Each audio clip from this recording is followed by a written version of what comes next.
दोस्तों, नारायण बलि क्या होती है? नारायण बलि किसके लिए करते हैं? नारायण बलि क्यों की जाती है? और नारायण बलि करने का सही समय मुहूर्त क्या होता है? इन सभी बातों पर हम चर्चा करते हैं और जानेंगे ये नारायण बलि होती क्या है। नारायण बलि एक ऐसा विधान है जो कि एक कर्मकांड का विधान है, शास्त्र का विधान है। और नारायण बलि को तब विशेष रूप से किया जाता है जब कोई व्यक्ति अकाल मृत्यु को प्राप्त होता है। नारायण बलि एक ऐसा विकल्प है, एक ऐसा उपाय है और विधान है कर्मकांड का, जिस विधान के अंतर्गत नारायण बलि उन लोगों के लिए की जाती है जो व्यक्ति किसी आपदा में या विपदा यानी कि किसी बीमारी के अंतर्गत किसी एक्सीडेंटल केसेस में मारे जाते हैं, यानी कि कम उम्र में ही किसी क्राइसिस आपदा के कारण मारे जाएं, एक्सीडेंटल जैसे केसेस या बीमारी के कारण जो है छोटी ही उम्र में, कम उम्र में ही जो व्यक्ति खत्म हो जाते हैं, मृत्यु को प्राप्त हो जाते हैं, तो उनकी जो आत्मा है वो बहुत ज़्यादा विकल हो जाती है। और शास्त्र के कथनानुसार ऐसे व्यक्ति प्रेत योनि को प्राप्त होते हैं। जैसे कि आप जानते हैं कि जैसे मनुष्य योनि हमारी है, उसी प्रकार से 84 लाख योनियों का वर्णन किया गया है श्री गरुड़ पुराण के अंतर्गत। तो जो कम उम्र में ही, जिसे हम कहते हैं अकाल मृत्यु, तो किसी भी प्रकार से जिसकी अकाल मृत्यु हुई हो, अकाल मृत्यु किसे कहेंगे? 60 वर्ष की आयु आज के हिसाब से एक ठीक ठाक आयु है। तो 60 वर्ष से नीचे की आयु में जो अल्प आयु इसे कहते हैं, अल्प आयु में खत्म हो जाते हैं, उन लोगों के लिए कर्मकांड के अनुसार नारायण बलि करवानी चाहिए। वो किसी भी प्रकार से व्यक्ति मर गया हो, मृत्यु को प्राप्त हो गया हो। दोस्तों, नारायण बलि को करने का 2 प्रकार से विधान होता है। एक, जब व्यक्ति अकाल मृत्यु को प्राप्त होता है छोटी उम्र में, जैसे कि मैंने आपको बताया, तो ऐसे व्यक्तियों को जो है के लिए, उनकी आत्म तृप्ति के लिए, शांति के लिए नारायण बलि करानी चाहिए। और दूसरा जो है उन व्यक्तियों के लिए है जो अचानक से लापता हो गए हैं, जैसे कि किसी कार्य के लिए घर से निकले, जैसे कोई खासकर देव कार्य के लिए निकले हैं, या किसी और भी कार्य के लिए, तीर्थ के लिए निकले हैं, दर्शन करने निकले हैं, कोई श्राद्ध इत्यादि या किसी तरह का कोई शुभ कार्य करने के लिए घर से निकले थे। जैसे कि आपने देखा होगा कि केदारनाथ में आपदा आई, तो उस कारण भी कई लोग जो हैं उसी आपदा में समाप्त हो गए। उनका, जब व्यक्ति ऐसे लोगों का आने का जो समय है और वो भी बीत जाता है, 1 महीना हो गया, 3 महीना हो गया, वर्ष पर्यंत हो गया, काफ़ी समय इंतजार कर लिया लेकिन वो नहीं आया, तो ऐसे व्यक्ति जो है इन तीर्थ स्थानों में जाकर के यदि किसी प्रकार से अपना शरीर त्याग कर देते हैं या आपदा के कारण शरीर की हानि हो जाती है, तो उनके लिए ये दूसरा विकल्प है कि उनके लिए भी नारायण बलि का विधान होता है। और इसमें, इस विधान के अंतर्गत, जैसे किसी महात्मा संत की समाधि लेने पर, शरीर पूरा होने पर उनके सूतक नहीं लगता, सूतक का विचार नहीं किया जाता है, उसी प्रकार से देवस्थानों में गए व्यक्ति और उसका जब देह त्याग हो जाता है तो उसके सूतक का भी पता नहीं होता कि कब वो मृत्यु को प्राप्त हुआ और कब नहीं हुआ। तो ऐसे व्यक्तियों के लिए नारायण बलि का विधान कहा जाता है। और ऐसे व्यक्तियों के लिए किसी भी दिवस जो है, शुक्ल पक्ष के दिवस जो है, नारायण बलि का विधान है, नारायण बलि करवानी चाहिए ब्राह्मणों से। और नारायण बलि का एक कर्मकांड के अकॉर्डिंग जो है एक बहुत ही डिटेल्स में करवाना चाहिए, जो कि एक बहुत ही शुभ विधान है। इस विधान के अंतर्गत ऐसे व्यक्तियों को उसी दिवस जो है, जिस दिन नारायण बलि की जाती है, उस दिन समस्त प्रकार के जो है संसाधन के द्वारा, समस्त प्रकार के जो कर्मकांड की प्रक्रिया हैं उसके अकॉर्डिंग जो है यहाँ नारायण बलि का विधान होता है। नारायण बलि में विशेषकर उस व्यक्ति का जब शरीर नहीं मिलता तो उसके लिए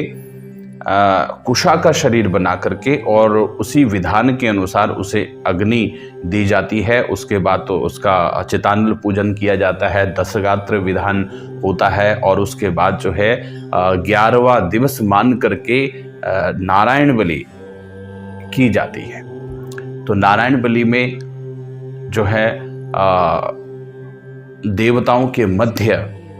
रख करके प्रेत को और उन देवताओं के कारण या उन देवताओं की कृपा से उस व्यक्ति को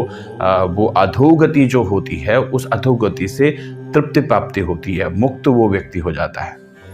तो यहाँ पर जो है विधान के अनुसार जब नारायण बलि होती है तो उसकी अतृप्त आत्मा तृप्त होकर के अपने घर वालों को, अपने परिजनों को शुभत्व प्रदान करती है, शुभ आशीर्वाद देती है।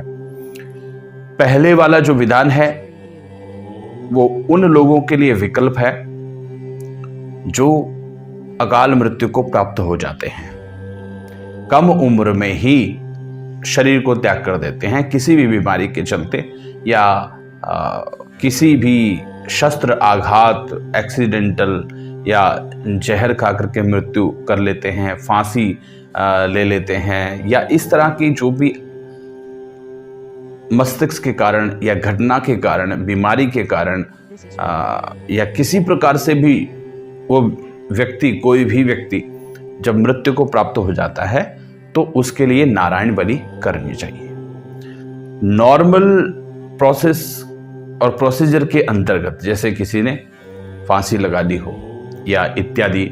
कम उम्र में वह व्यक्ति चला गया हो, तो उसके लिए नॉर्मल प्रोसेस में ये किया जाता है कि उसका जो 10 गात्र विधान इत्यादि जो हो रहा है पहले से 10वें दिन तक, जैसे कि अग्नि शरीर अग्निदाह हो गया और 10 गात्र विधान पूरा करके, और उसके बाद जो है जो 11वां दिन होता है उस 11वें दिन जो है उस प्रेत आत्मा की विमुक्ति के लिए, क्योंकि वो आसानी से मुक्त नहीं होता, क्योंकि उसने उसकी आयु पूरी नहीं जी है, क्योंकि वो अतृप्त रहता है, इन सारी जो कर्मकांड जो क्रियाएं हो रही हैं उनके होने के कारण भी वो अतृप्त रहता है। इसीलिए जो है प्रेतत्व से वो छूट नहीं पाता है और वो फिर भटकता रहता है, परेशान रहता है, खुद तो वो भूत प्रेत बन करके जो है भटकता है और फिर अपने घर वालों को भी परेशान करता है, कई तरीके से परेशान कर सकता है। नेगेटिव एनर्जी घर में बना लेता है या किसी के ऊपर हावी हो सकता है या इस तरह का कुछ भी कर सकता है। तो इसलिए उसका प्रेतत्व विमुक्ति के लिए वो जो प्रेत योनि में चला गया है उस प्रेत योनि की मुक्ति के लिए नारायण बलि का विधान उसके 11वें दिन करना चाहिए। उस 11वें दिन जो है नारायण बलि करवा करके 5 ब्राह्मणों का वर्ण करना चाहिए और नारायण बलि का पूरा प्रोसेस फॉलो करना चाहिए। इस नारायण बलि का प्रोसेस फॉलो करके उस व्यक्ति को जो मृत्यु को प्राप्त हो गया है अल्पायु में, उसको निश्चित ही प्रेतत्व उसका निवारण होता है और वो सद्गति असद्गति से निवारण होकर के और सद्गति को प्राप्त होता है। और जब वो सद्गति को प्राप्त होगा तो घर वालों के लिए भी शुभ होगा, घर वालों को भी परेशान नहीं करेगा और वो भी ब्रह्मलीन हो जाएगा, भगवान में उसकी आत्मा विलीन हो जाएगी, जिसके कारण जो है उसके परिजनों को, घर वालों को भी शुभत्व प्रदान करेगा और नारायण बलि के प्रयोग से और भी लोगों की रक्षा हो पाएगी अकाल मृत्यु इत्यादि से। दोस्तों, नारायण बलि का जो विधान है ये अवश्य ही उन लोगों को जरूर करना चाहिए, लेकिन नारायण बलि कहाँ होनी चाहिए? नारायण बलि का जो सही जगह है वो है हरिद्वार। हरिद्वार में नारायण शिला पर नारायण बलि करना उचित रहता है, सबसे उत्तम रहता है, क्योंकि नारायण शिला पर वह नारायण बलि करने से और गंगा माई के निकट होने के कारण जो है वो समस्त प्रकार के प्रेतत्व और पाप से निवृत्त होकर के वह आत्मा ब्रह्मलीन हो जाती है और वहाँ पर इसका विधान बहुत ही शुभ होता है। इसका फल पूर्ण तरीके से फल की प्राप्ति होती है। तो नारायण बलि हरिद्वार में ही करें। इसके अलावा दोस्तों कुछ ऐसे भी कार्य होते हैं जिसमें कि बहुत पुराना कोई व्यक्ति मृत हो जाता है और पता नहीं होता है घर वालों को, लेकिन आगे पता लगता है किसी कारणवश की कोई अतृप्त आत्मा जो है वो घर में घूम रही है या परिवार में अतृप्त आत्मा है जिसके कारण जो है वो सबको परेशान कर रहा है। तो ऐसे लुप्त पिंड इन्हें कहा जाता है और ऐसे अतृप्त आत्माओं की तृप्ति के लिए, शांति के लिए भी नारायण बलि बाद में करवा सकते हैं, कभी भी करवा सकते हैं। यदि मृत्यु के समय 11वें दिन नहीं हो पाई तो कभी भी आगे जो है ब्राह्मणों से बात करके और कभी भी नारायण बलि का प्रोसेस आप फॉलो करके घर की उस नेगेटिव एनर्जी को पॉजिटिव में बदल सकते हैं और अपने और अपने परिवार की रक्षा कर सकते हैं। तो मित्रों, अधिक जानकारी के लिए इस बारे में और नारायण बलि इस विधान को फॉलो करने के लिए या नारायण बलि करवाने के लिए आप चाहें तो आप हमसे बात कर सकते हैं। हमारे इन नंबर्स पर कॉल करके आप